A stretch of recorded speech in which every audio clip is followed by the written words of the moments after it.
Welcome to today's Explainer. We are breaking down a seriously disruptive new model for the recovery industry. Whether you're a healthcare investor, a policymaker, an insurance provider, or a recovery advocate, this is for you.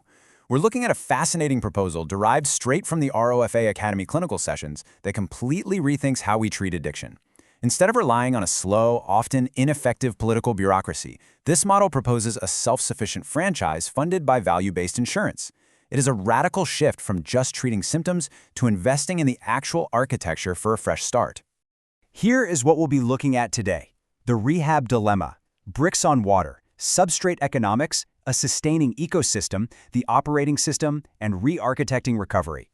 Part 1. The rehab dilemma. Before we can talk about disrupting an economy, we really have to face the music about the massive inefficiency driving it right now. Picture this. The standard go-to model for addiction recovery today is the traditional 28-day inpatient rehab, and it is incredibly expensive. We are talking around $30,000 per person just for one short month of treatment. But here's the kicker. Despite that massive price tag, these facilities suffer from an absolutely staggering 70% recidivism rate. You heard that right, 70%.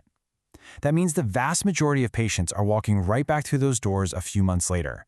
The treatment just isn't sticking. So this poses a pretty urgent question.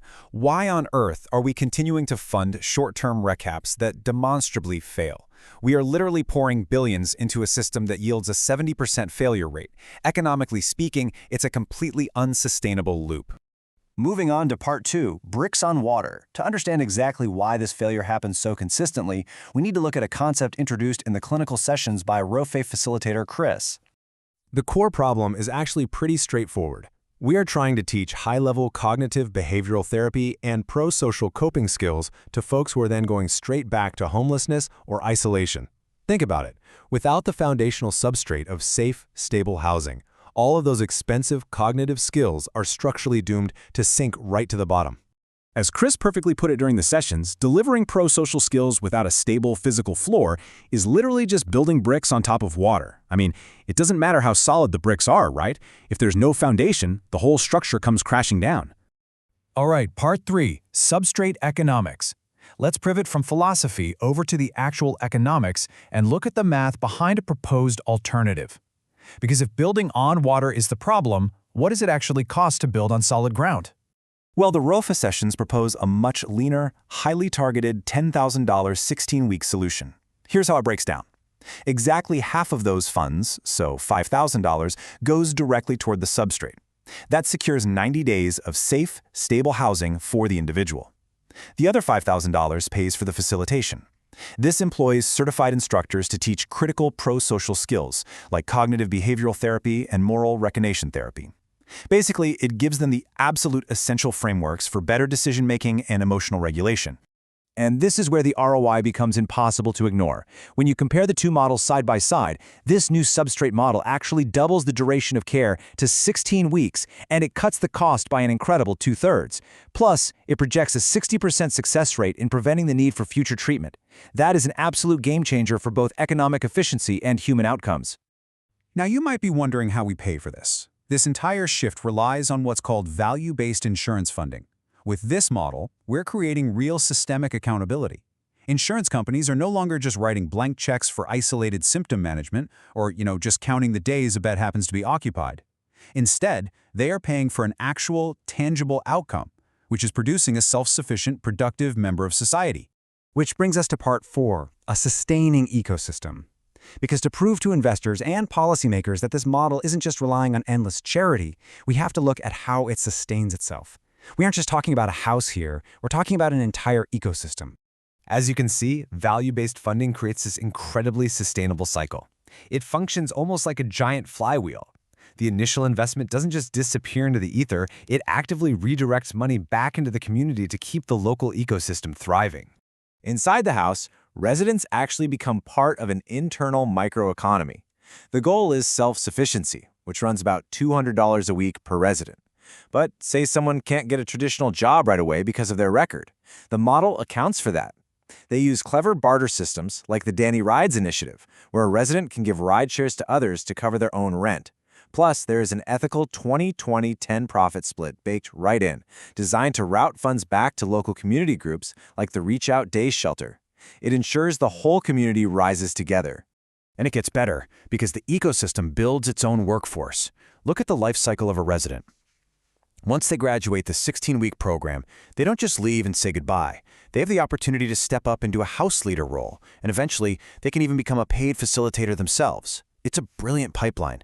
It constantly reinforces their own pro-social skills while providing the exact staffing needed to keep the program running. Part 5. The operating system.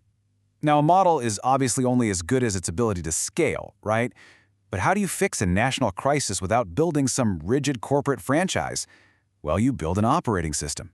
Instead of a top-down corporate model, this acts as a federated network of autonomous nodes. Think of it kind of like open-source software. You have a core kernel of absolute, non-negotiable rules. Things like qualified facilitators, printed workbooks, and strict crisis pathways. But you also have plugins for local adaptation. So, when this expands to target counties, like Lower Bucks County or Doylestown, every single new house acts as its own little R&D lab. If they figure something out that works, it flows back to the network, making the whole system anti-fragile. So we're looking at a pretty stark contrast here. The old, traditional way means chasing symptoms, billing for days, and getting completely bogged down by political bureaucracy. But the new, substrate model means treating the individual systemically, billing for actual self-sufficiency, and using an autonomous, open-source style network to replicate that success everywhere. Finally, Part 6, Re-architecting Recovery. Let's pull all of this together to look at the ultimate business case for re-architecting recovery. Because make no mistake, this isn't just about tweaking a few rehab practices. We're talking about a fundamental redesign from the ground up. Moving away from these short-term fixes means we have to invest in the actual cognitive architecture of a fresh start. As this blueprint shows, lasting change requires a dual approach. You absolutely have to pair the internal work, like emotional humility and cognitive fluidity, with a concrete, systemic, physical substrate, the housing. You simply cannot have one with the other and expect it to survive. So, if you are analyzing this space, here is the absolutely crucial takeaway. Funding this physical foundation, when it is paired with strict pro-social skills training, is not a charity case. I repeat, it is not charity. It is a high ROI community infrastructure investment. By stabilizing the physical substrate first, you drastically reduce all those downstream societal costs, like the heavy reliance on emergency shelters and that endless expensive loop of short-term rehabs. I want to leave you with this final, provocative thought to chew on today. As investors, as policymakers, and frankly, as a society, are we going to keep paying a massive premium for symptoms that constantly return? Or is it finally time to disrupt this economy and build the true architecture of a fresh start? Thank you so much for joining me for this explainer. I really hope this gives you a completely new lens on the economics of recovery.